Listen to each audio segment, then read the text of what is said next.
Você entende que igreja não é Israel? A teologia do pacto, adotada por muitas denominações cristãs católicas, presbiterianas, adventistas, luteranas, metodistas e outras, não enxerga a diferença entre Israel e igreja. Isso gera muita confusão, inclusive de alguns que pensam que Deus não irá voltar a tratar novamente com os judeus, aos quais foram dadas as promessas do Antigo Testamento. Será que você entende a diferença?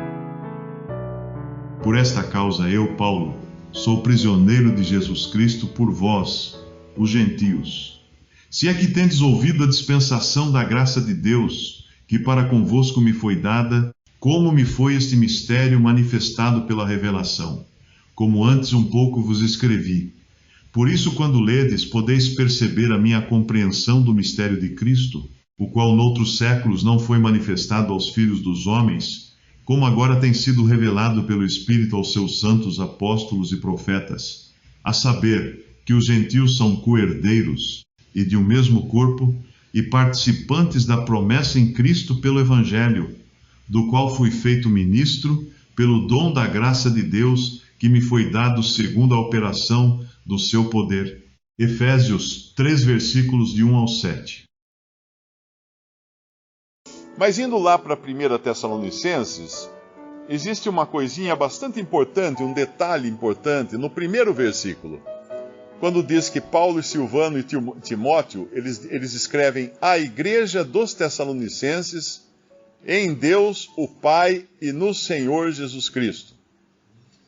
Eu acho que em Efésios, quando Paulo escreve aos Efésios, ele fala aos santos que estão em Éfeso. Quando ele escreve aos Romanos, ele fala, versículo 7 de Romanos 1, a todos os que estáis em Roma, amados de Deus, chamados santos. Quando ele escreve aos Coríntios, a igreja de Deus que está em Corinto, aos santificados em Cristo Jesus, chamados santos, com todos os que em todo lugar invocam o nome de nosso Senhor Jesus. Eu quis ler essas passagens, eu quis conferir, porque aparentemente essa carta aos Tessalonicenses, que era dirigida a gregos convertidos e também a prosélitos, que eram gregos convertidos ao judaísmo, que se converteram ao cristianismo, se converteram a Cristo. Me parece que esse primeiro versículo é o endereçamento mais completo que a gente encontra, não sei as outras cartas, mas me parece isso, o mais completo, quando ele fala à igreja dos Tessalonicenses, em Deus, o Pai e no Senhor Jesus Cristo. Por que é importante isso? Porque existe uma ideia de que a igreja seja a continuação de Israel. E essa ideia se baseia no fato de que a palavra igreja, ela é no grego eclésia. E eclésia é usado para qualquer ajuntamento de pessoas. Você poderia dizer que lá em Brasília, a Assembleia Legislativa é uma igreja. É uma igreja. No termo eclésia, que significa assembleia, ou congregação, ou ajuntamento, é uma igreja. A gente poderia chamar de igreja legislativa, a Assembleia Legislativa. Como também, lá em Atos capítulo 7, nós encontramos Israel sendo chamado de igreja. Atos 7:38, ele diz assim: este é o que esteve entre a congregação no deserto, com o anjo que lhe falava no monte Sinai e com nossos pais, o qual recebeu as palavras de vida para nos las dar. Alguém pode dizer, bem, esta palavra aqui, congregação, no original grego é igreja ou eclésia, então podemos deduzir que a eclésia já estava no deserto, sendo guiada lá por Moisés. Então, consequentemente, eclésia é Israel, Israel é igreja, e igreja é Israel. Parece absurdo esse raciocínio, mas é esse o raciocínio que se utiliza para dizer que a igreja nada mais é do que a continuidade da congregação que esteve no deserto, lá em Êxodo. Quando, na realidade, o que vai ditar o que é o termo é o contexto. Porque se alguém usar essa passagem aqui, dizendo que a congregação no deserto é o termo igreja, então a gente vai para Atos 19, e o que nós vamos encontrar em Atos capítulo 19, versículo 32. Isso aqui é Paulo, no meio de uma confusão agora, criada ali pelos gregos, que gritavam, grande é a Diana dos Efésios, e saiu todo mundo querendo pegar Paulo, e no versículo 32 diz assim: uns, pois, clamavam de uma maneira, outros de outra, porque o ajuntamento era confuso, e os mais deles não sabiam por que causa se tinha ajuntado. Essa palavra ajuntamento aqui, no grego, no original dessa passagem, é eclésia. Então nós podemos deduzir que se eclésia é Israel, a congregação no deserto, então eclésia também é o ajuntamento de gregos adoradores de Diana. Então os gregos que adoravam Diana também eram igreja, porque aqui a palavra é a mesma usada em todas as passagens que é usada a palavra eclésia no sentido de igreja. Ou seja, a menos que nós busquemos no contexto da passagem, nós vamos cair no erro. Porque a mesma palavra eclésia que é usada para a congregação de Israel no deserto, é usada para ajuntamento de uma turba aqui, que quer pegar Paulo, quer matar Paulo, quer prender Paulo, é a mesma palavra usada para a igreja, que é o ajuntamento dos salvos por Cristo. E é por isso que lá em 1 Tessalonicenses capítulo 1, é tão importante esse detalhamento que ele dá no endereçamento da sua carta, porque se a gente deixasse vago, nós poderíamos ler assim: Paulo e Silvano e Timóteo, ao ajuntamento de adoradores de Diana dos Tessalonicenses. Porque serve também. Ou poderíamos dizer assim: a congregação de Israel dos Tessalonicenses. Porque também serve, é a mesma palavra. Mas por isso que ele deixa muito claro: a igreja dos Tessalonicenses em Deus o Pai. Algo que os judeus não poderiam admitir, inclusive no judaísmo, isso não era admitido que alguém chamasse a Deus de Pai. Tanto é que quando o Senhor Jesus dá a entender que ele é o Filho de Deus, eles consideram isso uma heresia. Nunca entre numa sinagoga e faça uma oração: ó Pai, você vai ser expulso. E nunca entre numa mesquita e chame a Deus de Pai, você vai ser expulso. Ou talvez até pior. Mas isso aqui é um privilégio e uma revelação que foi feita apenas agora, depois que Cristo veio. Então não é Israel. Deus o Pai e no Senhor Jesus Cristo. E essa é também a designação que lá em Coríntios, Paulo escreve aos Coríntios, dizendo assim: para nós há um só Deus, o Pai, e um só Senhor, Jesus Cristo. Essa é a maneira como o cristão se dirige a Deus. Nos evangelhos ainda não existia a igreja.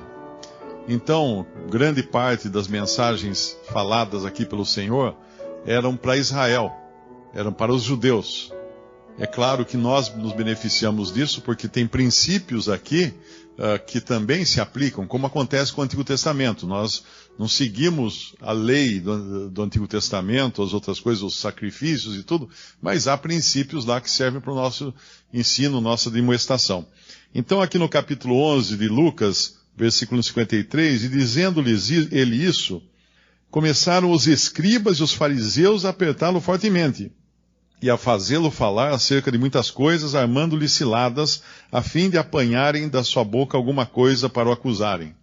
Então esse é o contexto disso tudo. Ele estava dirigindo, ele iria dirigir isso aos seus discípulos judeus, que os seus apóstolos eram discípulos judeus, e as multidões também que o cercavam, para como que vaciná-los contra esses escribas e fariseus, porque eles iriam fazer a mesma coisa que eles fizeram ao Senhor Jesus, eles iriam fazer a eles, aos judeus, aos discípulos de Jesus depois. Mesmo que não viesse a ser fundada a igreja, eles eram um testemunho como serão depois que a igreja foi arrebatada. Pensa assim, o Senhor tinha os seus discípulos judeus, forma-se a igreja, abre-se um parêntese, termina o tempo da igreja, ela é arrebatada, fecha o parêntese, volta os discípulos judeus à cena, valendo tudo isso que ele está falando aqui. Então, embora nós aproveitemos isso como princípios, para nós também, para a nossa edificação e consolo, eles são diretamente dirigidos aos judeus. E por isso que no versículo 2, por exemplo, não há mais nada encoberto que não haja de ser descoberto, nem oculto que não haja de ser sabido. O Senhor iria revelar ainda para os judeus muitas outras coisas que ainda não tinham sido reveladas. Aqui eles estavam com parte da revelação de Deus. Nós vamos encontrar quando Paulo se dirige aos anciãos de Éfeso, lá em Atos 20, ele fala, não vos deixei de comunicar todo o conselho de Deus. Alguém poderia falar assim, faltou Deus comunicar alguma coisa para nós? Faltaram os apóstolos? Não. Todo o conselho de Deus já está revelado. Não tem mais nada que precise ser revelado. Se alguém comprar uma bola de cristal, pode pôr para enfeitar na estante, não vai servir para nada, porque não tem mais nada que Deus queira revelar. Tudo já foi revelado, tudo já está aberto. Então aqui quando ele fala desses que queriam matar o corpo, aconteceria realmente, primeiro com os próprios apóstolos, e eu sempre gosto de chamar a atenção de alguns que me escrevem, imersos nessa teologia da prosperidade. Eu digo, olha, veja os apóstolos, nenhum deles morreu de morte natural, exceto João. João morreu de velhice, mas todos eles foram martirizados, decapitados, morreram com espada, foram jogados às feras. Nenhum deles teve uma morte sossegada, um final de vida feliz, próspero, sem problemas, como é pregado hoje em muitas denominações religiosas da teologia da prosperidade. Então, se os apóstolos foi assim com eles, o que a gente diria? Então não funcionou com eles essa teologia? Não, porque não é isso que Deus prometeu aos que são seus aqui na terra. Já começando com os judeus, eles passariam sim por tribulações, por dores e por sofrimentos. E aqui nos fala também da rejeição, no versículo 10, como o irmão já explicou, o que blasfemar contra o Espírito Santo não lhe será perdoado. É constante. Ontem mesmo um jovem me escreveu um monte. E eu tentava dizer para ele, mas escuta, se você crer no Senhor Jesus, confessa os seus pecados. Não, mas ele já desistiu de mim, porque eu já blasfemei contra o Espírito, não tem mais razão de viver, e blá, blá, blá, blá, blá, blá, blá, blá, blá. No fim eu cheguei e falei para ele, escuta, você está querendo chamar atenção? É isso que você quer? Você quer confete? Ou você quer realmente saber a verdade? Porque se fazer de vítima não resolve o problema. Então, não é uma coisa para nós hoje. O Espírito Santo está insistindo aí para que creiam no Senhor Jesus. E quando alguém fica aflito, desesperado, achando, não, agora não tem mais salvação para mim porque eu blasfemei. Mas escuta, quem é que coloca em você esse sentimento de desespero por salvação? Só pode ser o Espírito Santo, que está colocando em você esse desespero por querer a salvação. Porque senão você não estava nem aí, você não ia nem ligar para isso, ia assistir o jogo e esquecer essas coisas. Mas não, se existe essa aflição, existe esse sentimento de que eu preciso ser salvo, então, amém, você tá bom, tá ótimo. Deus está trabalhando em você. Isso é importante entender. Não abandonou você. Agora, outros que, normalmente, essas armas são muito usadas por pregadores pentecostais como forma de terrorismo psicológico para manter a coleira nos seus seguidores. Qualquer coisa, olha, saiu da coleira, você perde salvação. Se você sair da igreja, blasfemou contra o Espírito Santo. Como eu ouvi um falar uma vez, que o pastor pregava, que se saísse da igreja dele, estava blasfemando contra o Espírito Santo, porque o pastor pregava inspirado pelo Espírito Santo, e quem virasse as costas ao pastor, virava as costas ao Espírito Santo. Era essa a conclusão que ele dava. Então é muito importante entender que o Deus que nós temos é um Deus que busca salvar o pecador.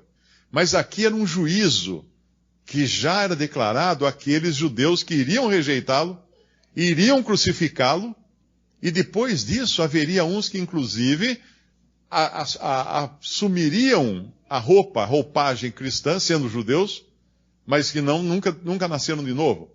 E aí vem aquela passagem que também é muito usada no terrorismo espiritual, lá em Hebreus capítulo 6. Hebreus capítulo 6, ele começa no versículo 1, falando a judeus, pelo que deixando os rudimentos da doutrina de Cristo, prossigamos. Quais eram os rudimentos da doutrina de Cristo?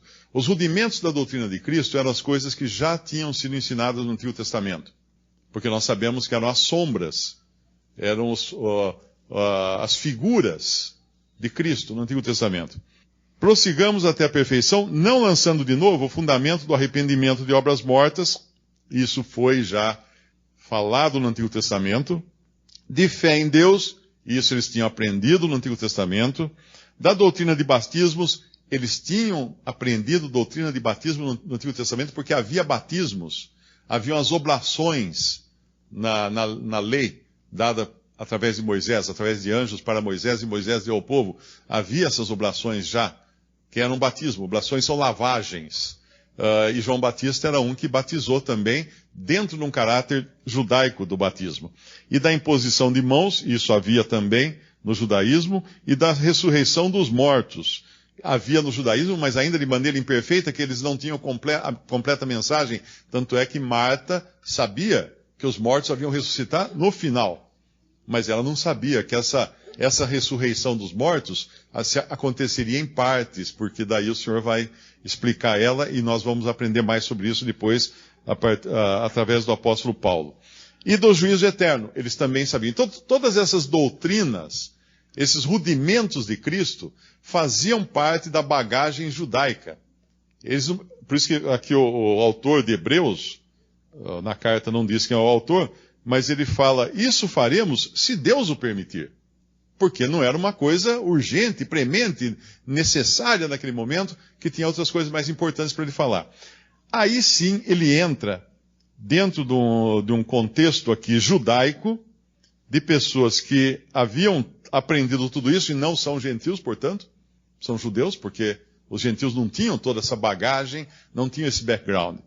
Porque é impossível, versículo 4 de Hebreus 6, impossível que os que já uma vez foram iluminados e provaram o dom celestial, e se fizeram participantes do Espírito Santo, e provaram a boa palavra de Deus e as virtudes ou poderes do século futuro, e recaíram, sejam outra vez renovados para arrependimento, pois assim, quanto a eles, de novo crucificam o Filho de Deus e o expõem ao vitupério.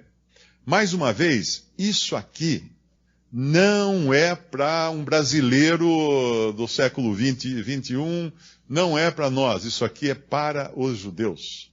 Muito importante. Não está falando de um cristão que pode perder a salvação se virar as costas para Deus ou para Cristo. Não é o caso. Aqui, na carta aos Hebreus, entre os hebreus, havia hebreus realmente nascidos de novo, e havia hebreus que foram só na onda, quer dizer, estava lá com a família toda entrou nessa de cristianismo, eles entraram também, mas sem se converter jamais, sem ter nascido de novo. Por isso que a carta aos Hebreus é para mostrar que havia coisas melhores do que aquelas que eles tinham recebido no judaísmo. A palavra, a expressão melhores, acontece algumas vezes na carta aos Hebreus. Isso é importante. Então aqui, quando ele fala, é impossível, e realmente é impossível, aqueles que uma vez foram iluminados. Quando que eles foram iluminados? Ora, a luz estava no mundo. A luz estava no mundo. O Senhor Jesus é a luz do mundo. E ele estava no mundo. Onde ele passava, a luz estava exposta. E a luz não só traz vantagens, né, por iluminar, mas a luz traz problemas. Porque quando você levanta uma pedra e o sol bate debaixo dela, o que acontece? As aranhas, escorpiões, aquele monte de bicho venenoso, eles se escondem, porque eles não gostam de luz. E as pessoas rejeitavam o Senhor Jesus, porque ele era a luz vindo ao mundo. Lá em João ele fala, no capítulo 3 de João, a luz veio ao mundo, mas os homens não quiseram a luz, os homens detestaram a luz, rejeitaram a luz. E aqui então ele fala, provaram o dom celestial. O que é provar o dom celestial? o pão do céu. A dádiva que Deus deu no deserto era o pão que desceu do céu, que era o maná, era o dom celestial no deserto. Era a dádiva vinda do céu para alimentar as multidões no deserto. Agora estava ali aquele que é o pão descido do céu, o dom celestial, a dádiva, o presente dos céus, desceu agora para os judeus. E o que acontece depois? E se fizeram participantes do Espírito Santo. Importante é que eles não receberam o Espírito Santo. Eles se fizeram participantes. Eles foram influenciados pelo Espírito Santo. Eles foram beneficiados pelo Espírito Santo, enquanto o Senhor Jesus andava aqui. O que mais? Provaram a boa palavra de Deus. Claro, o tempo todo o Senhor estava ali pregando a eles, e não só pregando, mas Ele era o Verbo de Deus andando nesse mundo e trazendo a mensagem diretamente, porque lá em Hebreus, no capítulo 1, havendo Deus falado muitas vezes aos pais pelos profetas, agora falou, nesses últimos tempos, falou-nos no Filho. No Filho. Então, se a gente pode usar a expressão, sem perder a reverência, a palavra ambulante ali. Onde o Senhor Jesus ia, a palavra ia, porque Ele é o Verbo de Deus. Deus falava no Filho. No Filho. Naquela pessoa, naquele homem, era Deus falando naquele homem, em todos os sentidos. Mesmo quando ele estava de boca fechada, Deus estava falando nele. Apenas por ele ser quem ele era, Deus falava nele. Isso é importante entender. E aí o que acontece no versículo 5, provaram a boa palavra de Deus, e as virtudes do século futuro. Que virtudes? Poderes. Que poderes? Os poderes que serão manifestados no milênio, no reino milenial de Cristo, quando ele fará aquilo que ele fazia aqui na terra, quando ele andou e ele encontrava um leproso, tocava o leproso, a lepra sumia. Quando ele encontrava uma multidão de 5.000 pessoas, ele pegava lá uns pãezinhos, uns peixinhos, multiplicava aquilo, alimentava a multidão. Aquilo era um poder sobrenatural. Quando ele via o mar agitado, ele ordenava, o mar parava, o mar se calava, o mar amansava. Aquilo era poder do século futuro, poder do milênio. As virtudes do século futuro estavam ali à disposição deles, eles viram isso. Ninguém poderia ir dormir depois e no dia seguinte esquecer o que viu. O sujeito viu os pães multiplicarem, viu multidões sendo curadas. Não é essas coisas de igreja, fala assim, venha hoje, grande noite de milagres, aí coloca um no palco lá, fala assim, eu tenho uma dor aqui, outra dor ali, e passou a dor. Não é isso. A Bíblia fala que todos eram curados. Então se tinha 1.000 pessoas doentes, quando o Senhor Jesus curava, as 1.000 pessoas eram curadas. Quando lê a passagem de cura, veja, procura lá que tem a palavra todas, ou todos foram curados. Muito importante, ele não curava um ou dois, todos. E aí, uma outra, no versículo 6, aí vai falar assim, recaíram. Então é impossível que quem participou de tudo isso, e quem participou de tudo isso? Não fui eu nem você. Nós não estávamos lá há 2.000 anos na Judéia ou na Galileia participando dessas coisas. Mas eles estavam, os judeus estavam. E recaíram. É impossível que eles sejam outra vez renovados para arrependimento, pois assim, quanto a eles quem? Os judeus, de novo crucificam o Filho de Deus e o expõem ao vitupério. E aqui um detalhe importante para a gente ver que isso aqui não é para ninguém hoje, é para eles. Porque nenhum de nós aqui crucificou o Filho de Deus. Quem crucificou o Filho de Deus? Os judeus. Só quem crucificou o Filho de Deus poderia crucificar de novo. Que é o que diz aqui. De novo crucificam o Filho de Deus. Para crucificar de novo, tem que ter crucificado uma vez. Então é muito importante, porque muitos aqui vieram de denominações pentecostais que usam esse versículo aqui de montão para colocar terror na mente das pessoas. Você vai perder a salvação, tá vendo? Você vai perder, você vai crucificar de novo o Filho de Deus. Mas eu nunca crucifiquei o Filho de Deus. Como é que eu vou crucificar de novo? Não é? Então, esses detalhes da palavra de Deus são importantíssimos. Por isso que o entendimento da palavra de Deus não se dá sem o entendimento das dispensações. E eu insisto que tem irmãos que pregam sobre as dispensações com bastante capacidade, eu não conheço tantos detalhes quanto eles conhecem, e já existem gravações disso. Ouça as gravações, leia os textos e livros que falam das dispensações, porque isso é a chave. É como se você abrisse assim e falasse, uau! De repente tudo fez sentido. De Gênesis a Apocalipse, tudo fez sentido. A hora que abriu a caixinha das dispensações. E por isso, voltando lá em Lucas 12, o que nós temos ali? Justamente um momento em que o Senhor Jesus, depois de mencionado em Lucas 11, aquilo que foi mencionado nos últimos 2 versículos, que é começar os escribas e os fariseus a apertá-lo fortemente, fazê-lo falar acerca de muitas coisas, armando-lhe ciladas. Agora ele vai dar aqui a vacina.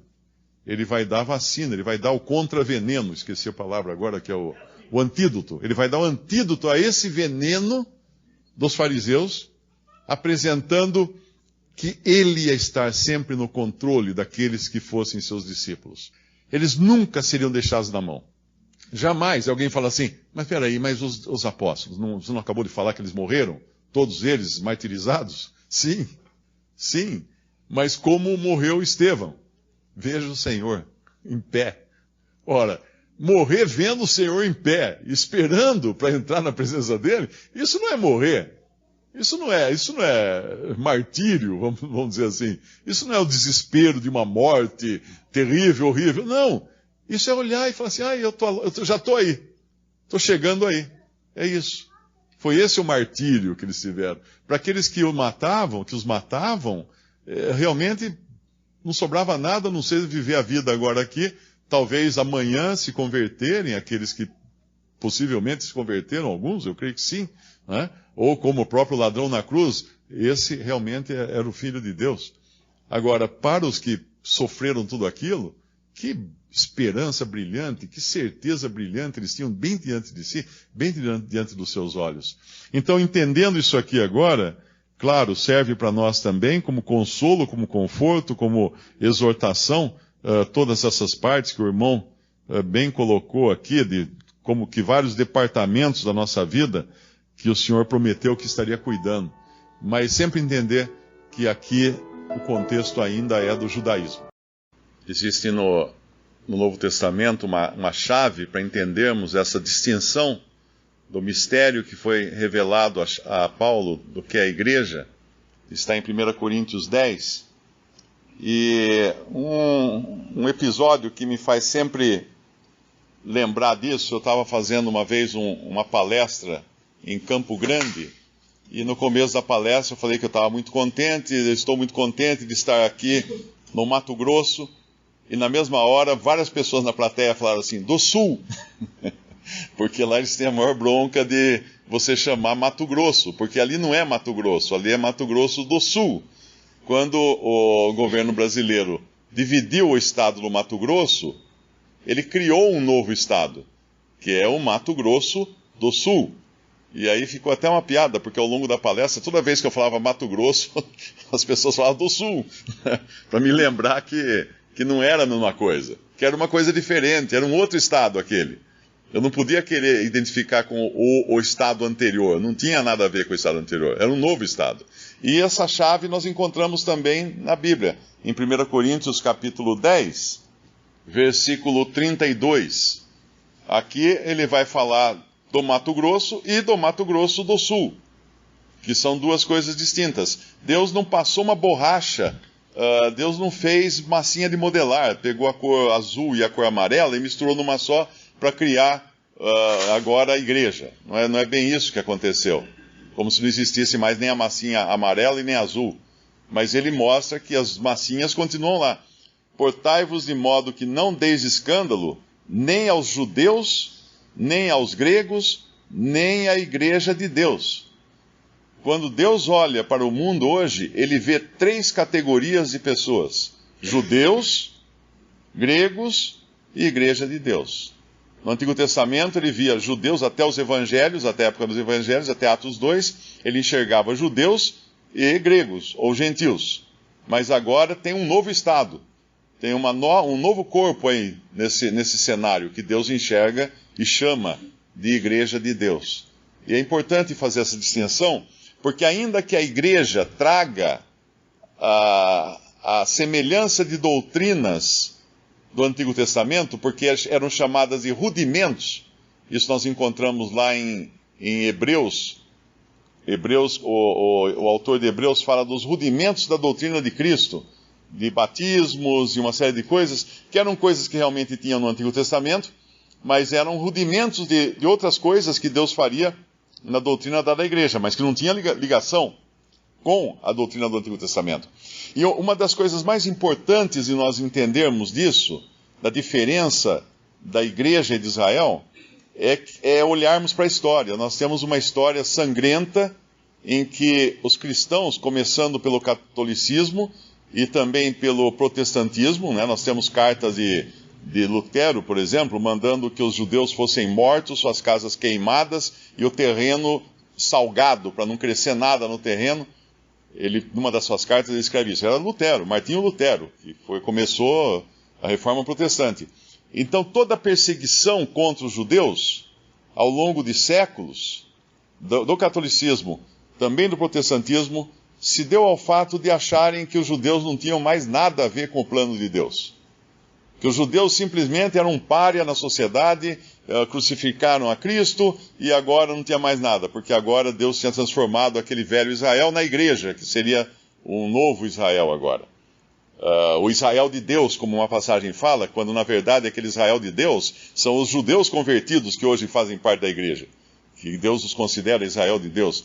Então essa perseguição, esse ódio todo disseminado ao longo da história, obviamente os judeus tinham sido avisados disso, porque eles lançaram sobre si mesmo a maldição para que caísse sobre o sangue do Senhor, caísse sobre as suas cabeças e sobre a cabeça de seus filhos. Então eles têm também a culpa nisso. Mas a cristandade não entendeu que as promessas feitas no Antigo Testamento de prosperidade terrena, de saúde terrena, de vida boa terrena, elas estão de pé.